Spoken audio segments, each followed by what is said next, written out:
বাংলাদেশ ফুটবলের প্রকৃত বন্ধু। লাল সবুজের ফুটবলকে এগিয়ে নিতে সহযোগিতার হাত বাড়াচ্ছে লিওনেল মেসির দেশ। চমক জাগানিয়া ভাবে বাফুফের তরফ থেকে আর্জেন্টিনা ফুটবল অ্যাসোসিয়েশনকে প্রস্তাব পাঠানো হয়েছে ফ্রেন্ডলি ম্যাচ খেলার, আর সেই প্রস্তাবের ইতিবাচক সাড়াও দিতে পারে এএফএ। আর্জেন্টিনার সঙ্গে বাংলাদেশের প্রীতি ম্যাচ খেলার প্রস্তাব নিয়ে বিস্তারিত থাকছে রিপোর্টে। এই ফুটবল বিশ্বে বাংলাদেশের প্রকৃত বন্ধু যদি থেকে থাকে তবে সেটা একটাই দল, একটাই দেশ, যারা কথার সঙ্গে রেখেছে কাজের মিল। দেশটার নাম আর্জেন্টিনা। বহুবার তারা কথা দিয়েছিল পিছিয়ে পড়া লাল সবুজের ফুটবলকে এগিয়ে নিতে সর্বোচ্চ সহযোগিতার হাত বাড়াবেন। অঙ্গীকার অনুযায়ী সর্বাত্মক সহযোগিতা করতে প্রস্তুত মেসি ম্যারাডোনার দেশটি। এই বছরে যে তারা খেলতে পারে বাংলাদেশের সঙ্গে একটা ফ্রেন্ডলি ম্যাচ, শুনতে অবাস্তব মনে হলেও এটাই সত্য।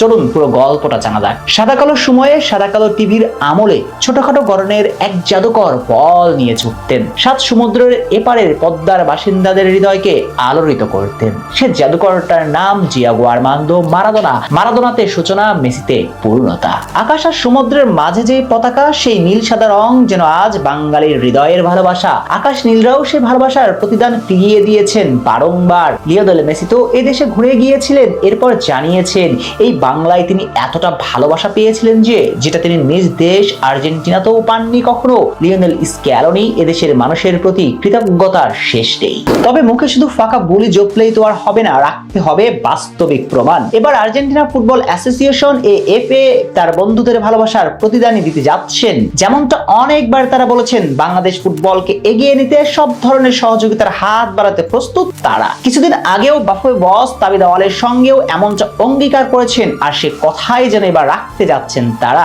সাম্প্রতিক সময়ে দেশের মূলধারার এক গণমাধ্যমের সূত্র মতে বাংলাদেশ ফুটবল ফেডারেশন ইতিমধ্যে প্রস্তাব পাঠিয়েছে বাংলাদেশ বনাম আর্জেন্টিনার একটা ফ্রেন্ডলি ম্যাচ আয়োজনের। যদিও সেটা মেসিদের সঙ্গে নয়, বরং আর্জেন্টিনার নারী জাতীয় ফুটবল দলের সঙ্গে ম্যাচ খেলতে চায় বাংলাদেশ। মূলত দেশের নারী ফুটবলে সাম্প্রতিককালে এসেছে ঈর্ষণীয় সাফল্য। সাব জয়ের পর পিটার বাটলারের মেয়েরা জায়গা করে নিয়েছে এশিয়ান কাপের মূল পর্বে। 2026 সালে অনুষ্ঠিত হতে চলেছে এএফসি ওমেন্স এশিয়ান কাপ আসরে মাঠে নামার আগে বাফুফে চায় বেশ কিছু ফ্রেন্ডলি ম্যাচ খেলতে। আর বাংলাদেশ ফুটবল ফেডারেশনের মূল লক্ষ্য র্যাঙ্কিং এর 100 নিচে থাকা দলগুলোর বিপক্ষে বেশি বেশি প্রীতি ম্যাচ খেলে ঋতুপর্ণাদের এগিয়ে নেওয়া। সেই মতো কাজ শুরু করেছে ফেডারেশনটি। সঙ্গত কারণেই বাংলাদেশ ফুটবলের অভিভাবকদের তরফ থেকে ইতিমধ্যে পাঠানো হয়েছে আর্জেন্টিনা ফুটবল অ্যাসোসিয়েশনকে চিঠি। যদিও সে চিঠির উত্তর এখনো পর্যন্ত আসেনি, তবে ধারণা করা যাচ্ছে ইতিবাচক সাড়াই মিলবে। আর বাফুফের প্রস্তাবে ইতিবাচক সাড়া আসলে এবছরই বাংলাদেশ নারী ফুটবল দল বনাম আর্জেন্টিনা নারী ফুটবল দলের ম্যাচটি অনুষ্ঠিত হবে।